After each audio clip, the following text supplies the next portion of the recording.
વિદ્યાર્થી મિત્રો, અમારી યુટ્યુબ ચેનલ ટીચિંગ મેથ્સ એલજીએમમાં આપનું હાર્દિક સ્વાગત છે. મિત્રો, આજે આપણે ધોરણ 12માં જે બોર્ડ પરીક્ષા આવે છે તેમાં વિષય ગુજરાતી તેનું મોડલ પેપરનું આજે આપણે સંપૂર્ણ અને સચોટ સોલ્યુશન કરીશું. જો મિત્રો તમે પૂરેપૂરો વિડીયો જોશો તો તમને અહીં ખ્યાલ આવશે અને તમારે ગુજરાતી વિષયનું જે બોર્ડનું પેપર આવે છે તેમાં પણ તમને ખૂબ જ મદદરૂપ થશે. મિત્રો, તમે ચેનલમાં નવા હો, હજુ સુધી ચેનલને સબસ્ક્રાઇબ ના કરી હોય તો ચેનલને સબસ્ક્રાઇબ કરવા વિનંતી, જેથી તમને બોર્ડ પરીક્ષાના દરેક વિષયના મોડલ પેપર અહીં ચેનલમાં તમને મળી રહે. મિત્રો, હવે વધુ સમય નહીં જતાં આપણે પેપરનું સોલ્યુશન કરીશું. તેમાં અહીં વિભાગ એ જે પદ્ય આધારિત એટલે કે જે કાવ્યો આવે છે તેના આધારિત અહીં પ્રશ્નો પૂછાયેલા છે તે પ્રશ્નો જોઈશું. તેમાં એક, ગુજરાતી ભાષાના આદ્ય કવિ કોણ ગણાય છે? અહીં 4 ઓપ્શન આપેલા છે. તેમાં સાચો જવાબ આવશે અ. નરસિંહ મહેતા. 2, નળ કયા દેશના રાજા હતા? તો જવાબ આવશે બ. નિષદ. આગળ અહીં 3, કોના દિલમાં દયા જાગી? તો જવાબ આવશે ક. ઓલિયાના. અહીં 4, ઉર્મિલા કાવ્ય કેટલા છંદોમાં રચાયું છે? તો જવાબ આવશે 3 છંદમાં. 5, શ્યામ રંગ સમીપે કાવ્યના કવિનું નામ લખો. તો જવાબ આવશે દયારામ. 6, ભવના અબોલા કૃતિનો કાવ્ય પ્રકાર જણાવો. જવાબ આવશે લોકગીત. આગળ અહીં 7, સમગ્ર પ્રમાણમાં કોણ વ્યાપેલું છે? તો જવાબ આવશે સમગ્ર પ્રમાણમાં શ્રી હરિ પરમાત્મા વ્યાપેલા છે. 8, નાયિકા કોને સંદેશો મોકલવા ઝંખે છે? તો જવાબ આવશે નાયિકા તેના દાદાને સંદેશો મોકલવા ઝંખે છે. 9, કવિ નગરને કોની ઉપમા આપે છે? જવાબ આવશે કવિ નગરને અભૂત બાળકની ઉપમા આપે છે. 10, ગામના સજ્જનોએ શો ન્યાય કર્યો? જવાબ, ગામના સજ્જનોએ આ કુલટાને પથ્થર મારીને મારી નાખો તેવો ન્યાય કર્યો. આગળ એ 3-4 વાક્યોમાં પ્રશ્નોના જવાબ આપવાના છે જે 2-2 ગુણમાં પૂછાયેલા છે. તમારે કોઈ પણ 3ના જવાબ આપવાના છે. હવે 4 પ્રશ્નો પૂછાયા છે. તેમાં 11, ભીમક રાજા દેવોને ઓળખવામાં દમયંતીએ શી યુક્તિ બતાવે છે? તો આ પ્રશ્ન કાવ્ય નંબર 13 માંથી પૂછાયેલો છે. જવાબ, મિત્રો એ જવાબ આપેલો છે આ રીતે તમારે જવાબ લખવાનો રહેશે. 12, મીરાબાઈ ઉપર રાણાજીએ શા માટે ક્રોધ કર્યો? આ પ્રશ્ન કાવ્ય નંબર 5 માંથી પૂછાયેલો છે. જવાબ, મિત્રો ખાસ જવાબ તૈયાર કરી લેજો. અહીં મોસ્ટ આઈએમપી પ્રશ્નો બોર્ડની પરીક્ષામાં પૂછાઈ શકે તેવા છે. 13, પતેને વાતોનો ઉર્મિલાએ શો જવાબ આપ્યો? આ પ્રશ્ન કાવ્ય નંબર 11 માંથી પૂછાયેલો છે. જવાબ,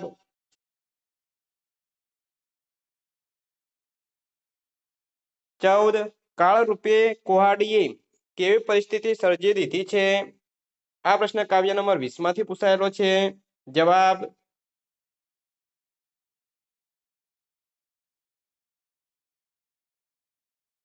આગળ અહીં નીચેના પ્રશ્નોના સવિસ્તર ઉત્તર આપવાના છે. 2 પ્રશ્નો પૂછાયેલા છે તેમાંથી તમારે કોઈ પણ એકનો જવાબ આપવાનો હોય છે. 4 ગુણમાં પ્રશ્ન પૂછાય છે. 15, અખિલ પ્રમાણમાં પદમાં નરસિંહ મહેતાએ પરમ તત્વને કઈ રીતે સમજાવે છે? તો આ પ્રશ્ન કાવ્ય નંબર 1 માંથી પૂછાયેલો છે. જવાબ, મિત્રો આ રીતે તમારે અહીં સવિસ્તર જવાબ લખવાનો છે. 4 ગુણમાં પ્રશ્ન પૂછાયેલો છે. અથવા પાણીની કરુણ પરિસ્થિતિનું વર્ણન કરો. આ પ્રશ્ન કાવ્ય નંબર 22 માંથી પૂછાયેલો છે. જવાબ, જો મિત્રો તમે હજુ સુધી વિડીયોને લાઈક ના કર્યો તો ફટાફટ લાઈક કરી દેજો. ચેનલને સબસ્ક્રાઇબ કરવાનું બાકી હોય તો સબસ્ક્રાઇબ પણ કરી દેજો. આગળ વિભાગ આપણે 2 જોઈશું. 2 વિભાગ છે જે ગદ્ય આધારિત એટલે કે જે પાઠ હોય છે પાઠમાંથી પ્રશ્નો પૂછાતા હોય છે. તેમાં 16મો પ્રશ્ન, ભોજાના વાડા નજીક કઈ નદી વહેતી હતી? 4 ઓપ્શન આપેલા છે. તેમાં સાચો જવાબ આવશે અ. હિરણ. 17, વ્યાસના મતે ક્ષત્રિયનો ધર્મ શો છે? તેમાં જવાબ આવશે ક. દંડ. 18, શાક્ય રાજકુમારો વચ્ચે શું ખવડાવવાની શરત લાગી હતી? તો જવાબ આવશે બ. ખાંજા. આગળ आहे 19 યુધિષ્ઠિર યુદ્ધ વિષાદ કૃતિના લેખકનું નામ જણાવો. તો જવાબ છે ઉમાશંકર જોશી. 20 સૌજન્યશીલ પ્રભાશંકર પાઠનો સાહિત્ય પ્રકાર જણાવો. તો જવાબ છે ચરિત્રલેખ. 21 શરત મૂળ કઈ કૃતિનો અનુવાદ છે. તો જવાબ છે એન્ટલ ચેખોવની. આગળ અહીં નીચેના પ્રશ્નોના એક વાક્યમાં ઉત્તર લખવાના છે. તેમાં 22 લેખકની દ્રષ્ટિએ ઉછીનું માગનારની નજર કેવી હોય છે. તો જવાબ આવશે લેખકની દ્રષ્ટિએ ઉછીનું માગનારની નજર ગીત જેવી હોય છે. 23 અમરનાથ યાત્રા કયા સમયમાં સરળ પડે છે. જવાબ આવશે અમરનાથ યાત્રા અષાઢ કે શ્રાવણ માસમાં સરળ પડે છે. 24 વિજુ કેટલી ભણેલી હતી. જવાબ આવશે વિજુ 4 ચોપડી ભણેલી હતી. 25 પરમેશ્વરના જ્ઞાનથી શું કેળવી શકાય છે. જવાબ આવશે પરમેશ્વરના જ્ઞાનથી નમ્રતા કેળવી શકાય છે. આગળ સૂચના આપેલી છે કે નીચેના પ્રશ્નોના 3-4 વાક્યમાં જવાબ આપો. અહીં 2 ગુણમાં પ્રશ્નો પૂછાયેલા છે. 4 પ્રશ્નોમાંથી તમારે કોઈ પણ 3ના આન્સર આપવાના હોય છે. તેમાં 26 શાક સમારતા સમારતા ગાંધીજીએ વિનોબાને શું કહ્યું. આ પ્રશ્ન પાઠ 4માંથી પૂછાયેલો છે. જવાબ મિત્રોએ તમને જવાબ પણ આપેલો છે. તમે જવાબ ખાસ તૈયાર કરી દેજો. આગળ જોઈશું તો 27 સેલ્વી પંકજમ એ નાયકનું સ્વાગત કેવી રીતે કર્યું. આ પ્રશ્ન પાઠ 16માંથી પૂછાયેલો છે. જવાબ 28 કઈ કઈ વસ્તુઓ ઉછીની લઈ લોકો જીવન વ્યવહાર ચલાવે છે. આ પ્રશ્ન પાઠ 6માંથી પૂછાયેલો છે. જવાબ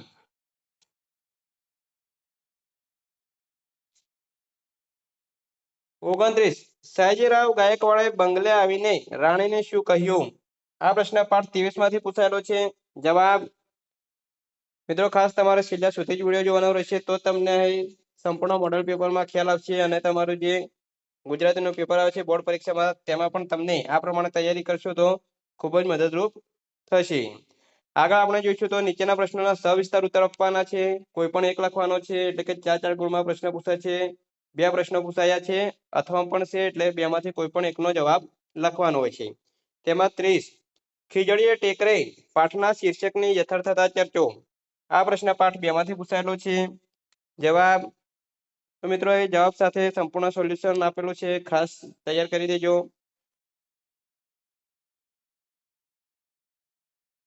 આગળ 8મો પ્રશ્ન પૂછાયો છે તે જોઈશું તો મહાત્માના માણસ શીર્ષકની યથાર્થતા ચર્ચો. આ પ્રશ્ન પાઠ 13માંથી પૂછાયેલો છે. જવાબ ખાસ મિત્રો તમારા મિત્રો જે ધોરણ 12માં અભ્યાસ કરી રહ્યા છે તેમને પણ આ વિડીયોની લિંક શેર કરી દેજો. તેઓ પણ મોડલ પેપરનો સંપૂર્ણ સોલ્યુશન કરી શકે. આગળ આપણે વિભાગ C જોઈશું જે પાઠ્ય આધારિત વ્યાકરણના પ્રશ્નો પૂછાયેલા છે. તો વ્યાકરણ કેવા પ્રશ્નો પૂછાય છે ખાસ તમને અહીં મદદરૂપ થશે એટલે છેલ્લા સુધી વિડીયો જોવાનો રહેશે તમારે. આગળ આપણે જોઈશું તો સમાનાર્થી શબ્દોને સામસામે જોડે લખો ગમે તે 4. તેમાં 31 પ્રવાસ તો એનો સમાનાર્થી શબ્દ થશે મુસાફર અને મુસાફર પછી આવશે સફર. આંખ તો નેત્ર અને નેત્રનો સમાનાર્થી શબ્દ નેણ. નેમ તેનો સમાનાર્થી શબ્દ નિયમ અને નિયમ એટલે વ્રત. મનોહર એટલે રમ્ય અને રમ્યનો સમાનાર્થી શબ્દ સુંદર. મંગલ તેનો સમાનાર્થી શબ્દ શુભ. એનો સમાનાર્થી શબ્દ થશે કલ્યાણ. આ રીતે સામસામે જોડકા જોડવાના છે. આગળ સૂચના આપેલી છે તે પ્રમાણે આપણે વ્યાકરણના પ્રશ્નોના જવાબ આપવાના છે. નીચેના વાક્યમાં રેખાંકિત શબ્દના સ્થાને તેનો વિરુદ્ધાર્થી શબ્દ લખી વાક્યનો અર્થ બદલાય નહીં એ રીતે તમારે વાક્ય ફરીથી લખવાનું છે. તો મિત્રો એમાં 36માં આપેલું છે ટેકરાને જમીન કઠણ ન હોતી. તો એક કઠણ લીટી દોરેલી છે એનો વિરુદ્ધાર્થી શબ્દ થશે નરમ. તમારે વાક્યનો અર્થ ન બદલાય એ રીતે તમારે વાક્ય લખવાનું રહેશે.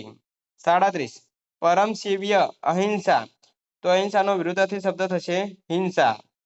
38 મારી માન્યતા ખોટી ઠરી અહીં ખોટી તેનો વિરુદ્ધાર્થી શબ્દ થશે સાચી.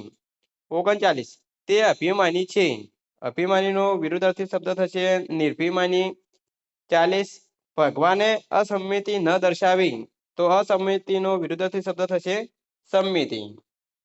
આગળ અહીં શબ્દ સમૂહ માટે એક શબ્દ લખો. 41 નીલા રંગનું વસ્ત્ર તો નીલાંબર. 42 નાણાંની આપ-લે માટેની ચિઠ્ઠી તો હુંડી. 43 પગે ચાલવાનો અવાજ પગરવ. 44 શિક્ષિત વ્યક્તિઓનો આચાર શિષ્ટાચાર. 45 આનંદ સાથે લેવાતું ભોજન મિજબાની.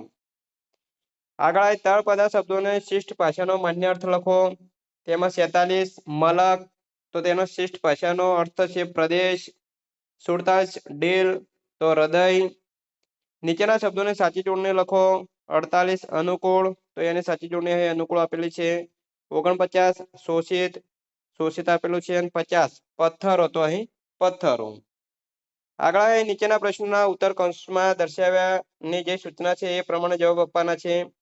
તેમાં કોઈ પણ ક્ષણ પ્રતીકનો અડધો ગુણ છે. 51 આ તો ગૌણ ભાષા છે, નિપાત શોધો તો અહીં તો એ નિપાત છે.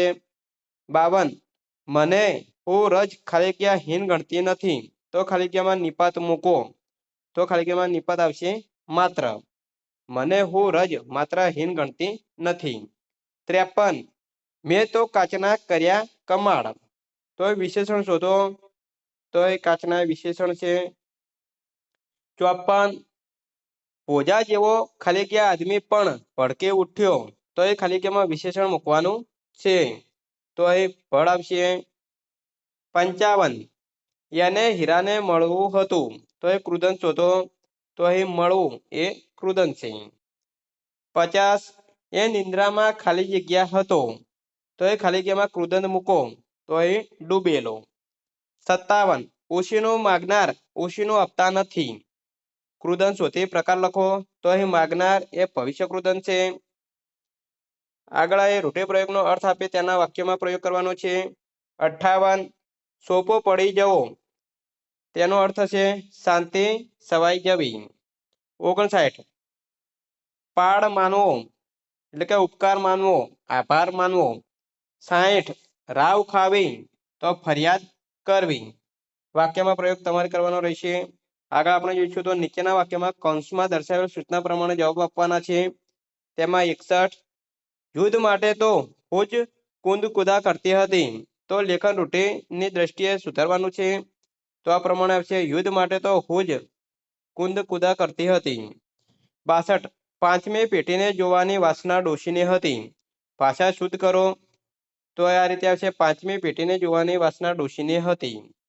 63 એનું શરીર કાબુથી ન રહેતું પ્રત્યય સુધારો તો એનું શરીર કાબુમાં ન રહેતું. આગળ 64 એ ગુરુને ઘેર વિદ્યા દૂર ભણવા ગયો દેશ. વાક્યમાં પદક્રમ ગોઠવો તો મિત્રો એ જે આડાવડા વાક્યો આપેલા છે શબ્દો એ તમારે ક્રમમાં ગોઠવવાના રહેશે. આગળ જોઈશું તો નીચેના સંયુક્ત કે સંકુલ વાક્યોને સાદા વાક્યમાં ફેરવી અને ફરીથી લખવાના છે. તેમાં 65માં આપેલું છે કે અમારા 5માંથી 2 જણને આ અલૌકિક શોભાભર્યું દ્રશ્ય જોવાનું રહી ગયું તેથી અમે 3 ઘણા જીવ બાળ્યો. તો મિત્રો અહીં તેથી તેમાં આવશે. 66 પરમેશ્વર આંખે દેખાતો નથી પણ એને અનુભવમાં લઈ જઈ શકાય છે તો એ પણ આવશે પણ આપણે કાઢીશું તો પરમેશ્વર આંખે દેખાતો નથી એને અનુભવમાં લઈ જઈ શકાય છે. 67 મેં મારી સગી આંખે જોયેલું છે કે બિરંજ કડાઈમાંથી ઉત્પન્ન થાય છે તો એ કે આપણે કાઢી અને વાક્ય લખીશું તો મેં મારી સગી આંખે જોયેલું છે બિરંજ કડાઈમાંથી ઉત્પન્ન થાય છે. આ રીતે તમારું લખવાનું રહે છે.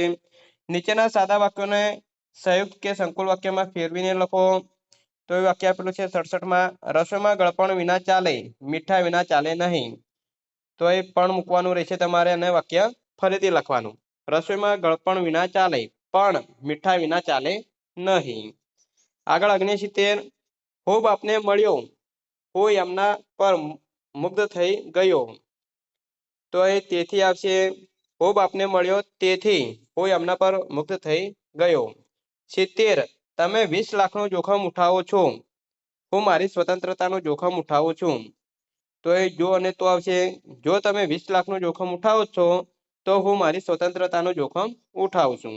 મિત્રો એ વ્યાકરણ વિભાગ પૂરો થાય છે। હજુ સુધી જો તમે ચેનલને સબસ્ક્રાઇબ ના કરી હોય તો ફટાફટ સબસ્ક્રાઇબ કરી દેજો જેથી તમને બોર્ડ પરીક્ષાના તમામ વિષયના અહીં મોડલ પેપર ચેનલમાંથી મળી રહે।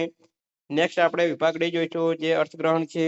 તો તમને અહીં એક કાવ્ય આપેલું હોય છે અને આના આધારે તમારે પ્રશ્નોના જવાબ આપવાના હોય છે। કોઈ પણ તમને અહીં કાવ્ય પૂછાઈ શકે છે। અહીં મોડલ પેપર છે તેનું આપણે એક કાવ્ય આપેલું છે તે જોઈશું। 71 કવિ શેની પ્રતીક્ષામાં છે? તો જવાબ આવશે છેલ્લું સ્ટેશન આવે તેની। 72 છેલ્લું સ્ટેશન આવતા પહેલા શું આવે છે? તો જવાબ આવશે નદી આવે છે। 73 છેલ્લા સ્ટેશનની પ્રતીક્ષામાં કવિ શું ભૂલી ગયા છે? તો જવાબ આવશે તે સ્ટેશનનું નામ। 74 પ્રતીક્ષાની ક્ષણો કવિ કેવી રીતે પસાર કરે છે? તો જવાબ આવશે બારીનો કાચ ઊંચો કરી થાંભલા ગણ્યા કરે છે। 75 કાવ્યને યોગ્ય શીર્ષક આપો। તો જવાબ આવશે છેલ્લું સ્ટેશન। તો મિત્રો જે પ્રશ્નો આપેલા છે તે આપણે આ કાવ્ય આપેલું છે એ કાવ્યને આધારે આપેલા છે। તમને કોઈ પણ કાવ્ય પૂછાઈ શકે છે। આગળ એક ગદ્યખંડ આપેલો છે તે ગદ્યખંડ વાંચી અને પ્રશ્નોના જવાબ આપવાના છે। તો મિત્રો એ પ્રશ્નના જવાબ આપેલા છે તે તમે જોઈ શકો છો। આ જે પ્રશ્નના જવાબ આપેલા છે તે ગદ્યખંડને આધારે આપેલા છે। તમને કોઈ પણ ગદ્યખંડ આ રીતે એક પૂછાશે અને એના આધારે તમારે એમાંથી જ જવાબ આપવાના રહેશે। નેક્સ્ટ આગળ આપણે જોઈશું તો નીચેના ગદ્યખંડનો ત્રીજા ભાગમાં સંક્ષેપ કરી શીર્ષક આપવાનું છે। તો એ ગદ્યખંડ આપેલું છે તેનું ત્રીજા ભાગમાં સંક્ષેપ કરી યોગ્ય શીર્ષક આપવાનું રહેશે। આગળ અહીં ગદ્યખંડને કાળ કથન રીત પ્રમાણે વિચાર વિકાસના ક્રમમાં ગોઠવીને ફરીથી લખવાનું છે। આ રીતે લેખન વિભાગમાં પૂછાય છે। છેલ્લો વિભાગ એ લેખન વિભાગ 83 તમે રહો છો તે વિસ્તારમાં રખડતા ઢોરનો ત્રાસ વધી રહ્યો છે આ બાબતની ફરિયાદ કરતી અરજી મ્યુનિસિપલ કમિશનરને લખો। આ રીતે તમને કોઈ પણ એક અરજી લખવાનું પૂછાઈ શકે છે। 84 પાઠ્યેતર ગદ્યખંડનું વાદાત્મક ગદ્યખંડમાં રૂપાંતર કરવાનું છે। અહીં અથવામાં પણ પૂછાયું છે બંનેમાંથી તમે કોઈ પણ એક લખી શકો છો। અને છેલ્લે 250 શબ્દોમાં નિબંધ પૂછાય છે। 85માં 10 ગુણનો નિબંધ છે। વિષય 3 આપેલા છે માતૃપ્રેમ વિશે, સ્વચ્છતા વિશે અને ઇન્ટરનેટના લાભાલાભ। તો આ રીતે તમને કોઈ પણ 3 વિષય ઉપર નિબંધ આપેલો છે તમારે મનપસંદ એક વિષય પસંદ કરી અને તમારે 250 શબ્દોમાં નિબંધ લખવાનો રહેશે। તો મિત્રો અહીં વિષય ગુજરાતી ધોરણ 12 મોડલ પેપર બોર્ડ પરીક્ષાનું જે છે તેનું સંપૂર્ણ સોલ્યુશન પૂરું થાય છે। જો મિત્રો વિડીયો સારો લાગ્યો તો લાઈક કરજો, શેર કરજો અને સબસ્ક્રાઇબ કરજો અને આવા તમામ વિષયના મોડલ પેપર મેળવવા માટે અમારી ચેનલને હજુ સુધી સબસ્ક્રાઇબ ના કરી હોય તો ફટાફટ સબસ્ક્રાઇબ કરી દેજો। Thank you. જય હિન્દ, જય ભારત।